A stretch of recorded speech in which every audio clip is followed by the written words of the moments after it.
مسئلہ تو اس میں ہو رہا ہے. اس میں تو کوئی اختلاف نہیں کہ حضور نے یہ نہیں فرمایا، لیکن حضور نے جو فرمایا ہے اس کو آپ اپنے علم سے سمجھ رہے ہیں، میں اپنے علم سے سمجھ رہا ہوں.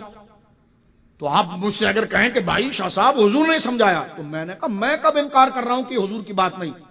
اس میں مسئلہ نہیں ہے کہ یہ بات حضور کی نہیں، مسئلہ یہ ہے کہ میں اور آپ جو مل کر سمجھ رہے ہیں تو وہی سمجھ رہے ہیں جو حضور سمجھ کہنا چاہ رہے ہیں. تو اس سمجھنے کی وجہ سے 4 مذہب بنے، حنفی، شافعی، مالکی، حنبلی. سمجھ رہے ہیں آپ؟ اب اس کی ایک مثال دوں. دیکھیں سرکار دو عالم صلی اللہ علیہ وسلم نے غزوہ خندق کے وقت اپنے صحابہ کی ایک ٹیم بنائی تھی اور ان سے یہ کہا تھا کہ تم جاؤ بنو قریظہ کی طرف اور وہاں یہ تم نے کام کرنا ہے، لیکن تم نے فلاں وقت کی نماز، حضور نے نام لیا، وہ تم نے جو ہے بنو قریظہ قبیلے میں جا کر ادا کرنی ہے. اب دیکھیں حضور نے کہا کہ مغرب کی نماز تم نے وہاں ادا کرنا، تو حضور نے جو کہہ دیا وہ شریعت بن گئی. ٹھیک ہے. اب صحابہ نکلے، لیٹ نکلے، مغرب کا ٹائم درمیان میں ہو گیا. اب ان میں 2 گروہ ہو گئے، ایک نماز پڑھنے لگے، ایک نے نماز نہیں پڑھی. ایک جو نماز پڑھنے لگے ان کو دوسروں نے کہا کہ بھائی سرکار نے تو وہاں پڑھنے کے لیے کہا تھا. اب دیکھیں بات تو دونوں مان رہے ہیں لیکن سمجھ اس کی امپلیمنٹ. جی آپ نماز کیوں نہیں پڑھ رہے؟ انہوں نے کہا ہم تو وہاں پڑھیں گے نا، حضور نے تو نام لے کر کہا کہ جی اس قبیلے میں، اس علاقے میں پہنچ جاؤ تو نماز پڑھنا، تو ہم تو وہاں پڑھیں گے. ان سے پوچھا کہ تم یہاں کیوں پڑھ رہے ہیں؟ انہوں نے کہا جی وقت جب آ گیا ہے تو یہاں پڑھیں گے.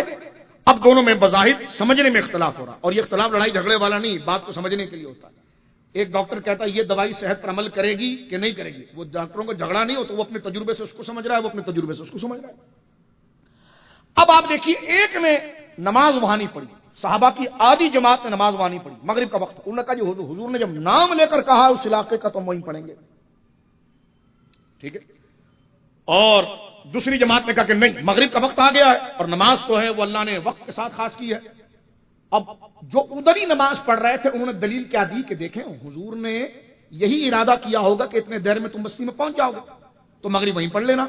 تو حضور کی مراد یہ تھی کہ وہاں جب پہنچ جاؤ تو اتنی جلدی نکلو گے تو تم پہنچ جاؤ گے، لیکن حضور کا مطلب یہ نہیں تھا کہ مغرب کی نماز کا وقت نکل جائے تو تم نے وہاں پڑھنا ہے.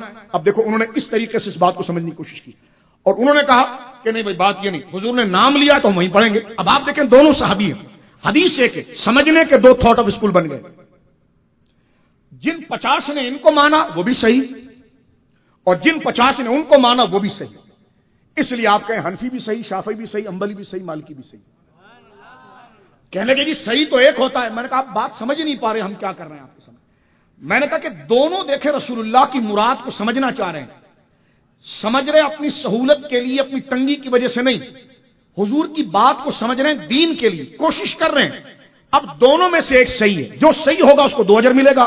لیکن جس نے اگر بات کو ایسا نہیں سمجھا جیسا حضور کہنا چاہ رہے تھے، تب بھی وہ علم میں اتنے بڑے تھے کہ اپنی صلاحیت، اپنے غور و فکر سے انہوں نے اگر یہ سمجھا تو غور و فکر انہوں نے ذات کے لیے نہیں کیا، دین کے لیے کیا. تو حضور نے فرمایا کہ میری باتوں کو سمجھنے میں کوئی غور و فکر کرے اور خطا بھی کر جائے تو اس کو 1 اجر ملے گا.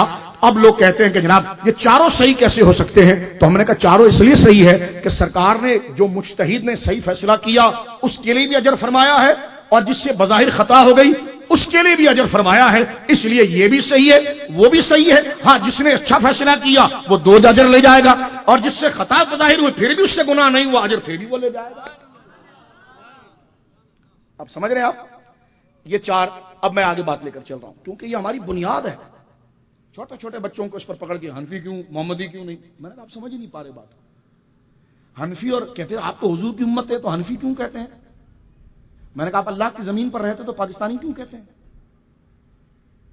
یہ زمین پاکستان کی اللہ کی ہے. بولے تو اپنے آگے اللہ والی لکھا کرو، پاکستانی نہ لکھا کرو. لیکن اللہ کی زمین ہونے سے پاکستان کا نام جس طرح ٹکراؤ نہیں پاتا، اس طرح حضور کا امتی ہونے کی حیثیت سے حنفی کہنا ٹکراؤ نہیں پاتا.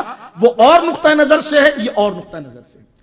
حنفی اس لیے کہا جا رہا ہے کہ بتایا جا رہا ہے آپ ایک یونیورسٹی میں جا رہے ہیں تو آپ کہہ رہے ہیں کہ میں سائنس کا اسٹوڈنٹ ہوں. ارے آپ سائنس کا نام کیوں لے رہے ہیں؟ آپ یہ کہیے میں یونیورسٹی کا اسٹوڈنٹ ہوں. آپ کہیں گے عجیب بات کر رہے ہیں آپ. کہا نہیں، آپ اس کا مطلب کیا کوئی نیا فرقہ نکال رہے ہیں؟ آپ تو کامرس کے اسٹوڈنٹ اپنے آپ کو کہہ رہے ہیں جبکہ آپ یونیورسٹی میں پڑھتے ہیں. تو تو انہوں نے کہا اس کامرس کا یونیورسٹیوں سے کیا ٹکراؤ ہے؟ جو